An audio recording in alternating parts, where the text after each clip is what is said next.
Okay, this is participant tape number 8 on assessment. For those of you interested in assessment, I sat in on a lecture called Where Did the Visual Arts Fit In? Designing a district-wide assessment. And what these ladies did, there were 3 teachers from the same district in Des Moines, Iowa.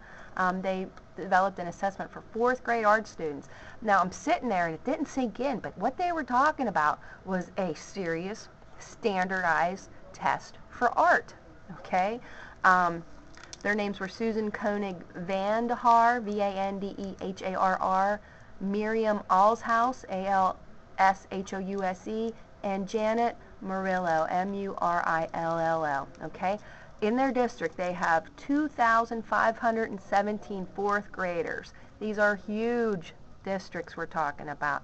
And they had a curriculum in place, but they wanted to take their art curriculum to the next level, and apparently the way they thought to do it was to make a district-wide assessment. Okay, what they wanted to know if the students were learning, they wanted to know how well the teachers were teaching, and if what they were teaching was the right thing.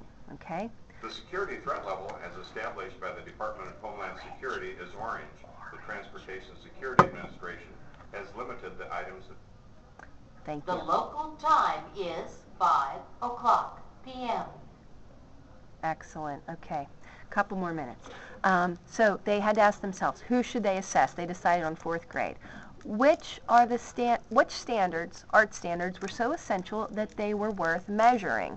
Now, I don't know about that question. I would think that they would all be worth measuring. You could make an argument for every single one. I would sure hope so. Otherwise, why are they a standard? Anyway, what measure can be used so that assessment is a part of learning rather than a distraction from learning? How do you embed assessment in a way so students don't freeze up because they're taking a test?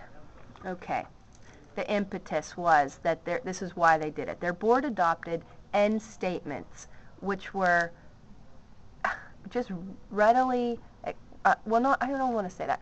They adopted end statements, which these teachers thought were extremely enlightened. The goal was for students to exhibit intuitive thinking, creative and innovative thinking, and an understanding of the value of fine and performing arts in society. Pretty good board, I would say. You know, if your board sees that these things is what they want out of your art program, intuitive, creative, and innovative thinking, and an understanding of the value of fine and performing arts in society, that's great. Okay. Question 2 regarding the standards. Okay. They picked, I don't know if this, wait, is this a standard? Student will be able to define and use all the elements of design in creating artwork. Oh yeah, here's what they picked. And apply grade level academic vocabulary such as line, shape, subject matter, pattern. Okay? What's important for you to teach? Plan plenty of time to create the assessment. This took them months, and they were working as a team, and it's a back and forth thing, kind of like our musical. We must assess art because we need to know for sure that teachers are delivering the right content and that students are understanding the content. Okay? There's a whole series of steps. If you're interested in this, I can certainly tell you about it. They went through probably 8 or 9 steps. Okay? And they wanted to warn, a summative district-wide assessment requires commitment. The complications include, of course, student absences. What do you do when a kid's absent on the test? Differences or grading. All right. It's on their wiki space, which is http://DMP, like Des Moines Public School, dmpsart.wikispaces.com. Okay.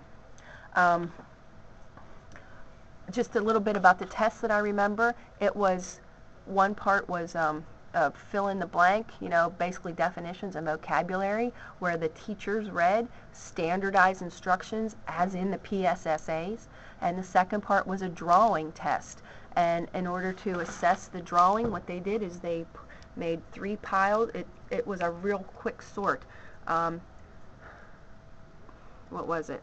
Low, average, high as far as quality. sort, sort, sort, sort, and they showed a video of the quick sort. You can look at something and know whether it's average, great, or not so great, okay? They put the lows and the highs to the side, and the averages, they made 3 separate piles.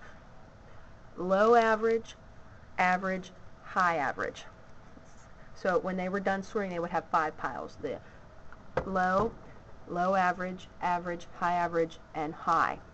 And according to that, that's, you got a number grade from 1 to 5. They had at least 3 evaluators look at all the paintings, so, and then all the scores were averaged at the end, and that was the assessment. That was the grade that the students got. Okay, I'm going to stop this and get my act together and hopefully get on a plane. This was participant tape, I forget. Okay, 7 or 8, and we'll continue. Thank you.